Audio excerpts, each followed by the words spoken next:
The following podcast is a W2M Network original production. Visit W2Mnet.com for all of our other great podcasts, plus news, reviews, articles, and opinions from the worlds of wrestling, video games, football, and entertainment.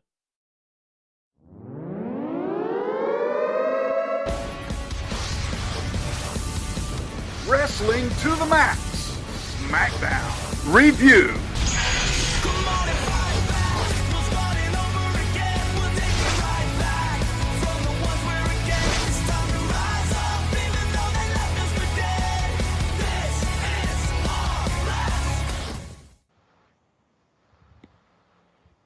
You're going to get sick of me this week, dude. Yeah, I'm already aware. Or I'm going to get sick of you, one or the other. Oh, I'll be torturing you for the next 3 days. Yeah, I'm just glad that I don't do Raw now. Thankfully, now that the reaction's back in session, I can stay away from the cluster that is Monday Night Raw here on the W2M Network. Oh, hi, everybody, and welcome into the Tuesday Night Smackdown Live Review for August 7th, 2018, the Wrestling to the Max Smackdown Live Review. I'm your host. My name is Harry Broadhurst. The voice that you just heard, the torturer, is Brandon Biskobing. The Bluto to my Popeye. No, Princess, you do not get to be part of the podcast. Go away.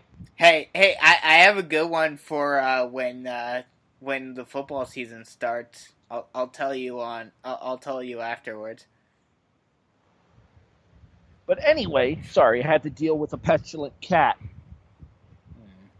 Yeah, we got the first of 4 things in a row we're doing this week, Brandon. Uh-huh. Can I just state that I'm glad that we're saving the kickoff until football season ends, and that we're having the kickoff during football season, and then we're saving how the war was won until football season ends? Yeah, Yeah, I think that's the game plan at this point. Just because I'm just now to March of 1995, so we're still looking at another 4 months until we're ready to start how the war was won. Mm-hmm. And that 4 months is going to be time that I don't have during football season. True. Very true. So, theoretically speaking here, it is definitely going to be a case of how the war was won is going to happen after football. Probably March. And maybe February. We'll see how everything works out. Yep. But for now, we have SmackDown Live to discuss as the blue brand, the true brand, the best brand, at least on the main roster, brings us its next episode on the road to SummerSlam. Shall we begin, sir? Let's do it. Our opening promo is scheduled for 10 minutes. Not gonna do it. I'm going to keep doing it. One of these days, I'll get one. I know. One of these days, I'll mess up and just it'll slip out. Is Randall Keith Orton, RKO, talking about his destruction of Jeff Hardy last week, including wiping the face paint off of Jeff Hardy's face. That rat bastard. How dare he? Orton talks about the fact that he's going to keep destroying our heroes one by one until we eventually get the message that he deserves respect. I feel like Hideo Itami's been doing this gimmick on 205 Live for 6 months now. And then NXT. But I digress. I will say this much, Orton definitely seems much more motivated now that he's gotten his long-awaited heel turn, does he not? Yeah. Oh, definitely. That being said, it's going to be interesting to see if it actually translates to his matches. You'll notice they're keeping his in-ring activity to a minimum. My assumption is that he's not fully cleared off of the injury that he suffered that had him out long-term. Well, I would think so, especially considering his whole feud since he's come back has been against Jeff Hardy, yet Jeff is still inexplicably getting a title match against Shinsuke with no sign of Randy. I'm expecting shenanigans. Well, they've been working triple threats on the house show, so maybe something happens next week on the go-home and Orton gets added. Maybe. That's the only thing that would not result in shenanigans. But if he does not get added, I'm expecting shenanigans at SummerSlam. Backstage, Charlotte and Becky have a conversation where Charlotte apologizes to Becky for ruining her one-on-one moment. But she said, she can't help herself. It's all about the title to Charlotte. Becky says she understands, but says that she will prove that she is the best by beating the best. They share a look for the tag team match and then have a chuckle over the fact that they're not Bayley and Sasha, which is WWE writer code for, yeah, these itches are about to turn on each other. Oh.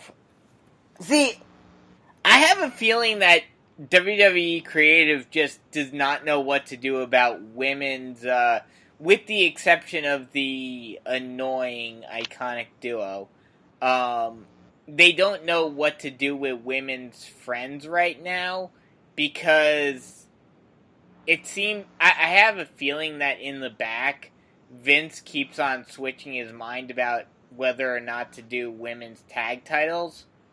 So they keep on switching whether or not people are going to turn on them or turn on their friends according to whether or not Vince is leaning more towards having tag titles or not having tag titles.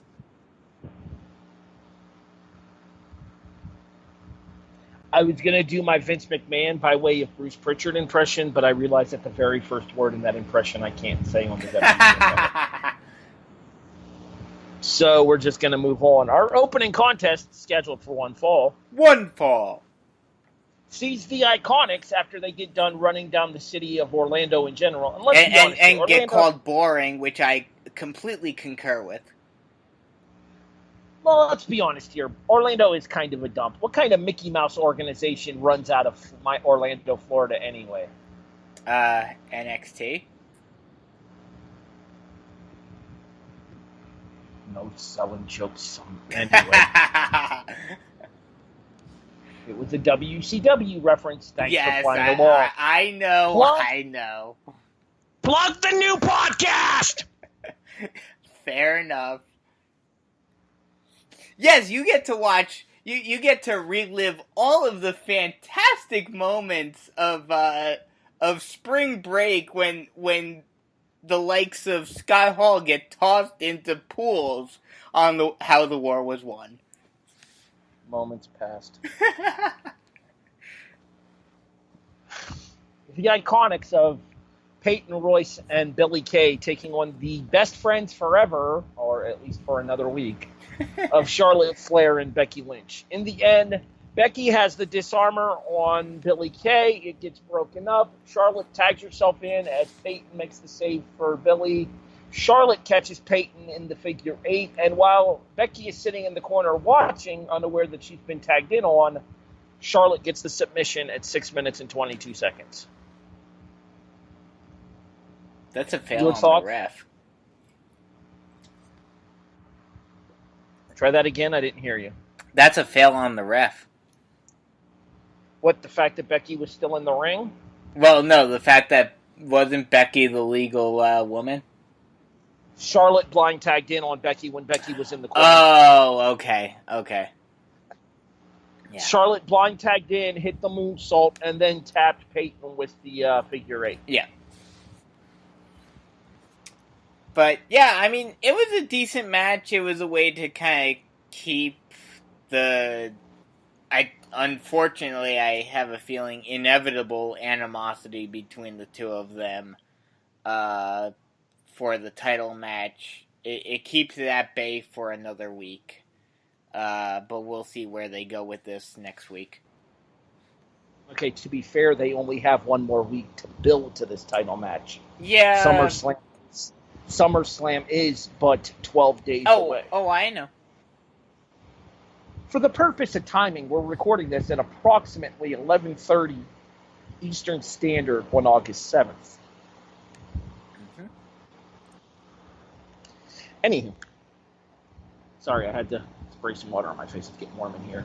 Yep. Renee Young attempts to interview The New Day, and Kofi Kingston decides to channel his inner Mean Gene Okerlund and interview Xavier Woods and Big E himself, which makes you think that it's going to be the tag team of Xavier Woods and Big E for tonight's tag team title match. Well, tag team title contenders match. Not so fast, my friends. Which I was very surprised with. I was expecting that as well. In a pre-recorded video, Miz announces that he has accepted the challenge for Daniel Bryan. They meet one-on-one at SummerSlam. I guess we can talk about this a little bit more later on once Miz has his in-ring interview with Byron Saxton. If you want. Backstage, Charlotte and Becky converse once again about the tag team match. They say that they're going to confront each other at SummerSlam. This leads to a teacup-holding stare-down, and we eventually fade to black. Wrong show, dude. But to them that truly are good. To them that truly are evil. I feel bad for him. He busted his balls for us. I know. Well, his balls, Mahoney. I'm being told I can't say balls, Mahoney. Anyway. Got that one in early tonight. Yeah. Shinsuke didn't hit any low blows tonight, so I had to sneak that in somewhere. Yeah. Shocking. Especially considering he has a match against R-Truth. You know, for this being the A show, now let's be honest, SmackDown's clearly been the better show over the course of the last couple of months in the WWE. Not as good as it was, but okay. There's a whole lot of people talking on this episode. AJ Styles in the ring next for a promo about Samoa Joe's comments last week. I think there were only, 4 matches? That sounds about right. Although, in fairness, the main event tag match does get almost 25 minutes. So. Yes. But Styles talks about the history between he and Samoa Joe, and the fact of the matter is that in the wrestling business, you're away from your family a lot, and it happens to everybody, not just AJ. So Joe making it personal by stating that AJ's family is rooting for him to lose is just a sign that AJ Styles is going to whoop Samoa Joe's ass come SummerSlam, stating that when they go into SummerSlam, not only is Samoa Joe not walking out of SummerSlam with the SmackDown Championship, he might not be walking out of SummerSlam at all. We see Samoa Joe backstage with a big-ass shiner on his right eye, but laughing about what AJ has to say. Your thoughts on AJ Styles' promo here? I mean, it definitely works considering what Samoa Joe said last week. It definitely makes this feud red hot already. You know, even though this feud was kind of, just created out of the blue. So, that just shows the skill that both of these two have. I would have loved to have, this is how you should have been setting up some of the Extreme Rules matches, or, whenever there's a stipulation match that they have to kind of set up out of nowhere, this is how you do it. But it's not a stipulated match at SummerSlam. No, I'm not saying that. But what I'm saying is, one of the complaints that a lot of people have about the fact that all of the stipulation matches have their own pay-per-views, so there isn't a rhyme or reason for them being put in Hell in a Cell or an Extreme Rules match or what have you. This is the way that you create those feuds to where it deserves to be in those structures or in those stipulations. AJ has a reputation for being a average at best microphone worker. Do you think he's outliving his expectations in the WWE? Oh, absolutely. I mean, I think a lot of guys who have come from the indies, especially the likes of Ring of Honor and New Japan. I know AJ was in TNA, so they are more promo-based. But a lot of guys that come from the indies have this reputation and the stigma of, oh, they're great in the ring, but not so much on the mic. And a lot of guys, once they've come to WWE, have proved that wrong. Like AJ, like KO, like Balor, like Lio Rush, a lot of guys. All right, I'm going to first of all disagree with you. No one has ever thought that Kevin Owens was a bad promo. Oh, no, I'll agree with that. But I'm just saying, lot of people thought he was mostly a worker. I would give you Sammy, that Sammy has Yes. shown significantly more personality in the WWE than he ever showed on the Indies as far as his mic skills go. But Kevin, we knew what Kevin was capable of even before he came into the company. Moving on. Lana backstage warming up for her rematch with Zelina Vega when Rusev approaches. Apologies are handed out between Rusev and Lana. Apologies are handed out between English, Rusev, and Lana. And all appears to be well in the kingdom of the Rusev Day, at least for now. Our next contest, scheduled for one fall, is the aforementioned Rusev being in the corner of Lana, taking on Zelina Vega, with Andrade Cien Almas in her corner. I know I kind of screwed up the wording there. I got there eventually to deal with it. It's Zelina and Lana, the rematch, which means Zelina Vega's now had more matches on SmackDown than she did on NXT as Zelina Vega. Yet again, an Aiden English attempted assist knocks Andrade Cien Almas into Lana, knocking her off of the top turnbuckle. Zelina Vega hits the double knee strike in the corner and pins Lana at 3 minutes and 40 seconds here. All right, so I'm beginning to see why you were saying that this is the end of Rusev Day, but I don't know that it's the end of Rusev Day so much the concept as it is the end of Rusev Day the team. Oh, yes. No. Definitely. I'm already going to... What? Go for it. I feel like Aiden English is going to end up being on the heel side of things, and they're going to end up trying to turn Rusev subtly babyface here. Oh, definitely. Whereas you have a strong fan base already cheering for Rusev, and it looks like they're going to attempt to capitalize on that. And I will say that I do appreciate the fact that English is actually getting an opportunity to shine, because the tag team that he was in with Simon Gotch was clearly holding Aiden English back, because English is a single star. Yeah, he has breakout. I disagree, but I think English has breakout potential as a singles wrestler. If they make him more... I mean, unless they're going for the super heel single star type gimmick like a la Miz, if they're going for that route, then yes, I agree with you. But otherwise, I completely disagree. But hold on, real quick. In terms of this, and in terms of what I feel will happen with Rusev Day, I have a feeling that we're going to get a mixed match, or a mixed tag match at SummerSlam between Rusev and Lana and Almas and Zelina Vega at SummerSlam, with Aiden trying to help Rusev Day, but then in the end, screwing them out of a win, and then Rusev Machka kicking his face in and to a large pop. See, my question is do you bring somebody up from NXT to team with Aiden English to feud with Rusev and Lana? And if so, who? The obvious name that springs to mind for me is Lacey Evans. That would actually... Yeah, I could see that. If his wife were still in ring condition, that would be somebody that would be considerable as well, given her history.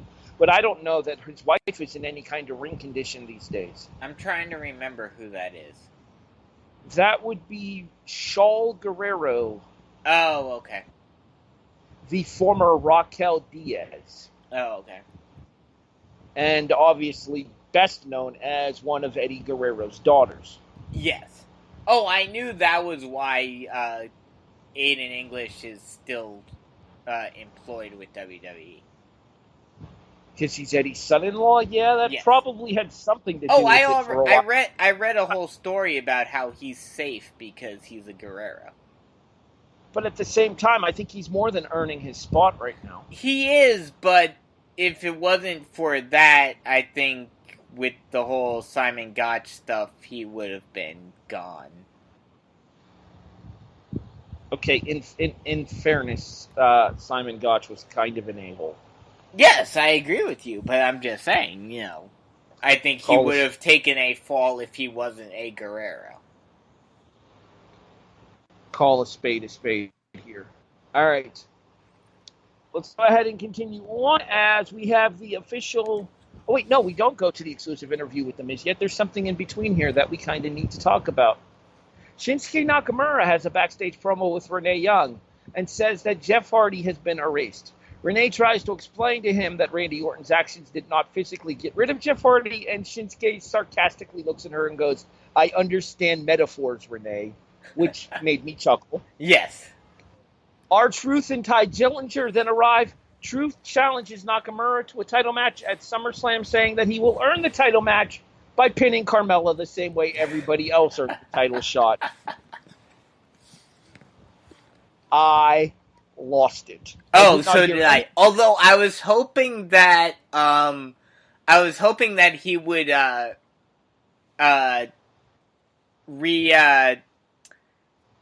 what's the word I'm looking for?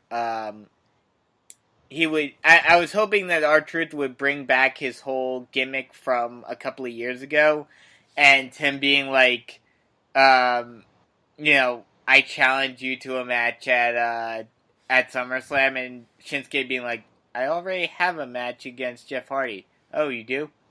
My bad. That's on me.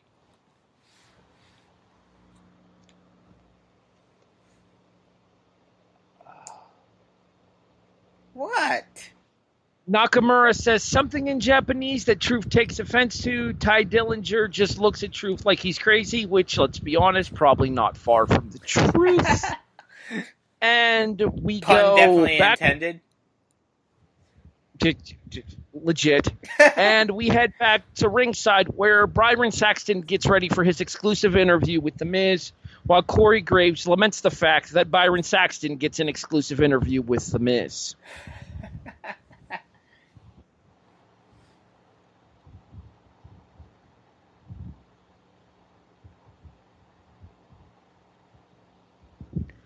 Continuing on here. Sorry, I had to adjust my screen real quick. Saxton's interview with The Miz goes pretty much like you would expect an interview with The Miz to go. Miz putting himself over, Miz getting fired up when talking about Bryan, and saying that he is going to expose Bryan for what he truly is, and that is beneath him, that he has been carrying Bryan ever since he was his pro in NXT, and that Bryan is probably too busy sitting in catering, eating kale in order to do anything about it.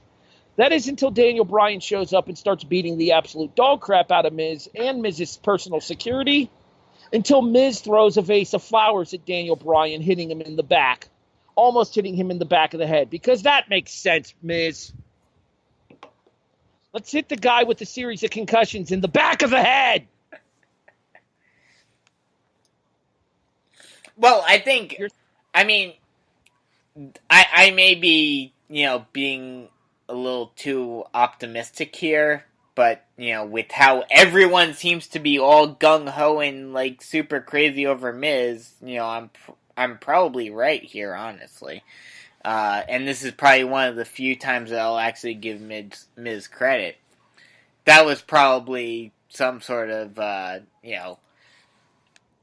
rigged up plant to where, that was the whole intention there of Miz being the super heel of going after, Bryan's head because, trying to take him out of action.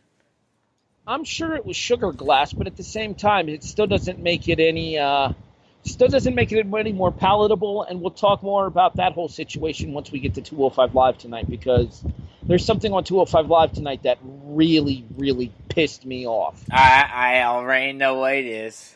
I'm prepared for it. Okay. But, I like the segment overall. It was your prototypical Miz segment, and then Bryan coming in was a nice little touch.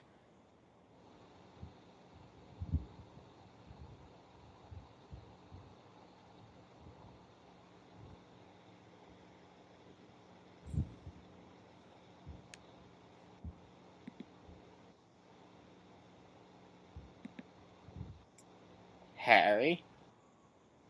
I'm still here. I was waiting for you to get my Facebook message. Okay. I couldn't tell you on the air to check your Facebook. I had sent a message that said pause after this match. I thought, all right. No. Beep.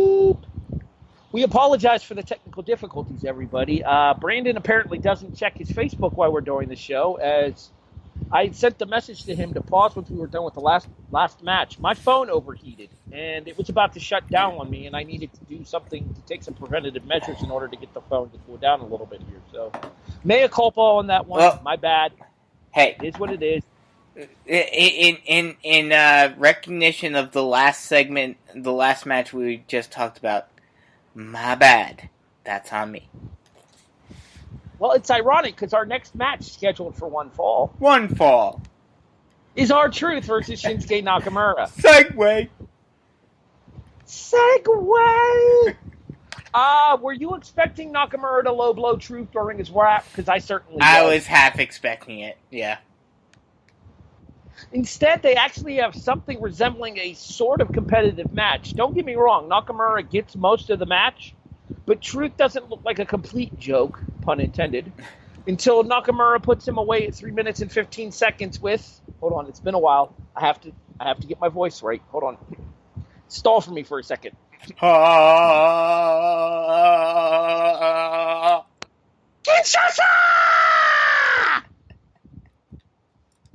It is at this point that we put a volume warning on this podcast when we post it to let everybody know that during Shinsuke and Truth, it gets a little vocal. Your thoughts on the match between Nakamura and Truth? I mean, it's kind of what you expected. Honestly, especially considering it is Truth, I was half expecting Shinsuke to go low. But I guess he was trying to show that R-Truth is so bad that he doesn't even need to go low to beat him. But, you know, it was decent. It was better than I expected, but, you know, it is what it is. It's what you expect with these two. Truth isn't exactly the juggernaut or semi-juggernaut that he was back in the day. It's a Ron Killings match in 2018. You kind of get what you expect here. Yep. The Bludgeon Brothers promised some bludgeoning at SummerSlam or at Summerfest. I'm not sure which it is. If only Jeremy Piven was around to tell us. No, Jeremy, you cannot say Balls Mahoney. Anyway. That's funny on two levels, the one of which I won't get into on this podcast. The Bludgeon Brothers are in a 2-on-3 handicap match next, and I feel like this is a bad idea. Clearly, the members of the team with 3 needed more people. Yeah, this is Bludgeon Brothers versus Jobbers number 1, 2, and 3. Starter Roman Reigns, Tiny Taz, and Little Santino Marella. No. Starter Roman Reigns is on the next show. Wait, what? I'll mention it later. Oh boy. Regardless, there is bludgeoning, and it's a doomsday device at 1:30 to put a nice little end to this. Smells like squash.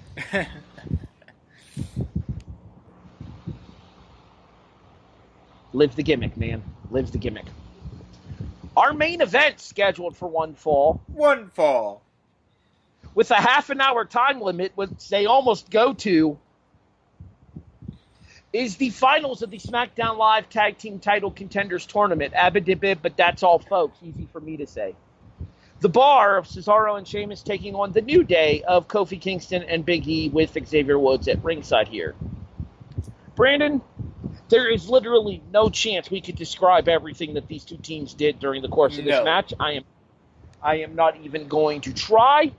If you watch one thing from this week's episode of Smackdown Live, this is what you watch. To take a gimmick from Harry, this was Balls Mahoney to the wall action. You can't say Balls Mahoney to the wall. I guess you could say they went from the windows to the balls to the walls. Indeed. I won't give away too much here. I will just say that the New Day pick up the win at approximately 25 minutes. There are 2 commercial breaks, so about 16 of that was actually shown. That being said, it's super early, but it's going to take something special to take this away from being your TV match of the month. Oh, definitely. And this is probably going to be one of those matches that we're talking about at the end of the year when we talk about free TV matches of the year for the WWE as well. Oh, definitely. And, I mean, to just show how long this match went, Tori got off from work at 9, and her coworker takes a while to close, so she got home, around, 9:25. And this is when this match was, the entrances were starting. And she came in and she was like, wait, it's the main event already? And I was like, yeah, it's going to be a long match. Well, you weren't kidding. It was certainly a long match. Mm-hmm. But as I said, it was a very good match and definitely something I've been seeking out here. And that officially brings us to the end of this week's episode of SmackDown Live here for August 7th, 2018. Scale of 1 to 10, Bisco, where do you fall? I'm going to give it a 7. Some good, very good moments like the tag match, the main event, and the whole Miz thing, it was kind of what you expected, but the Bryan surprise appearance was pretty good. And then the whole AJ promo was good as well, but then some kind of duds at the same time. I'm right around an 8 for this one, actually. I was entertained by this episode. I really enjoyed the advancement in Rusev Day. I really enjoyed where we went with the tag team titles. I thought AJ Styles cut one of his better promos in his WWE run thus far.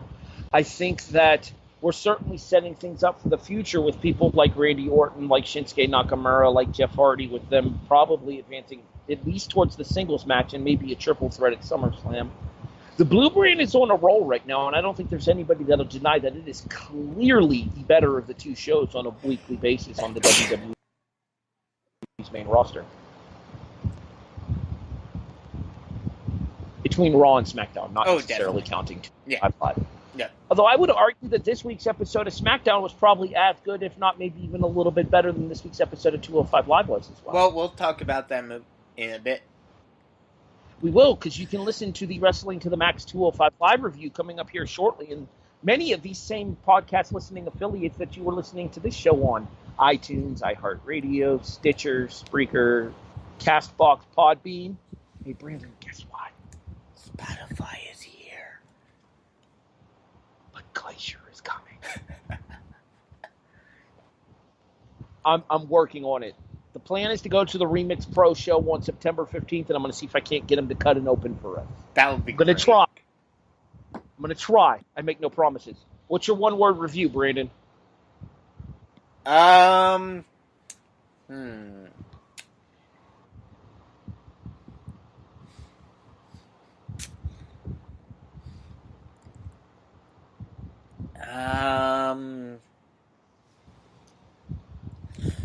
I'm going to say one of my hyphenated words. I'm going to say half and half. Half of the show was really good, really entertaining, and the other half was kind of just meh. I'm going to go with 2 words that are hyphenated as well. I'm going to go with rock solid. Okay. I really enjoyed this one top to bottom. I didn't feel like I was wasting my time watching this episode, much like I did when I was watching Monday Night Raw last night. And I'm sure that you and whomever is doing the Raw review with you tomorrow here on the W2M network of family of shows will realize just how crappily booked that episode of Raw kind of was. We'll talk about it more tomorrow. You will. It's coming, don't worry. There's an August 6th, 2018 episode of Raw Review coming here on the W2M network. It'll be Brandon Biskobing and somebody, we're just not sure who. Yes. We got plugs, Brandon, and that was one of them. Segway! Yes. You know what's funny? The show that phrase started on is coming back tomorrow, baby! Our original show. The one that I first started going full-time with. And the show that, honestly, I probably have the most fun doing on this network. And Indeed. the reason I say that is because there's a certain structure that you kind of come to expect with the Raw, the SmackDown, the NXT, the 205 Live reviews, the pay-per-view reviews. No, the kickoff is 4 dudes sitting around shooting the shit about professional football. I'm so disappointed that the Giants' old head coach is not head coaching a team, either NFL or college, because I want to create that segment. Well, he may have stepped in Macadoo, but we won't. Starting tomorrow night as the kickoff returns to the W2M network. Harry Broadhurst, that would be me. Hi. Brandon Biskobing. Hello.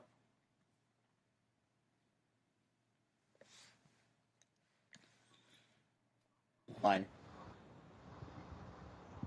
Eric Watkins and Jason Teasley as we present the kickoff here on the W2M network. Our focus tomorrow night is the 2018 into 2019 college football season. We predict the Big 5 conferences. We give you our group of 5 team to watch, and we tell you what our predictions are for the college football playoff, who our national champion is, and who we think is going to be the 2018 Heisman Trophy winner. Football season is back, baby. And by the way, just forewarning you, when it comes to Group of 5, especially with how last year ended, I am going to be incredibly snarky. Can we please keep the snark to a minimum? No, we cannot, because college football is a joke. I gotta deal with another season of it. Until college football gets off of their ass and changes the system to where it is not a complete joke, you're gonna have to deal with the snark. Plug NXT, will you? Yeah, so Harry and I will be back on Thursday for NXT. We think. What? We think, assuming I haven't strangled you by then. Oh, you probably will want to by then. I'm sure I probably will. So yes, on Thursday we'll be back for NXT, talking about all the action of the Yellow brand. Speaking of which, pretty big match announced for the Yellow brand for NXT this week here. Not Tommaso Ciampa, he'll be there, but not him. Aleister Black and Johnny Gargano in a singles match. Should be fun. Oh, for this week? Yes. Oh, I didn't look at any spoilers from this most recent set of tapings, so I have no idea what happens on this set of tapings going into TakeOver Brooklyn, and I'm really looking forward to watching that match. Mm-hmm. I mean, it super sucks what happened to Aleister, and we'll address that on the NXT review this Thursday night as well. But indeed, I'm looking forward to watching the match between Aleister and Johnny and seeing just where they leave things off there and what we can come back to once Aleister returns. Yep. We have the 205 Live review coming at you next on most of these same Wrestling to the Max affiliates. Yep. These W2M network affiliates. And as I understand it, Brandon, we sit about 4 months away from how the war was won. Which, in our case, considering football season is about to come through, it's probably about 7 months for us. I sit 4 chronological months away. We sit 7 probably actual months away from getting to the show. More than likely what will happen is once the kickoff goes off the air for the season, how the war was won will take its place. Yep. At least that's the way I'm kind of looking at it, because let's be honest here, Brandon, neither of us wants to do 6 shows a week. Oh, God, no. It's going to be bad enough doing 4. Well, 5.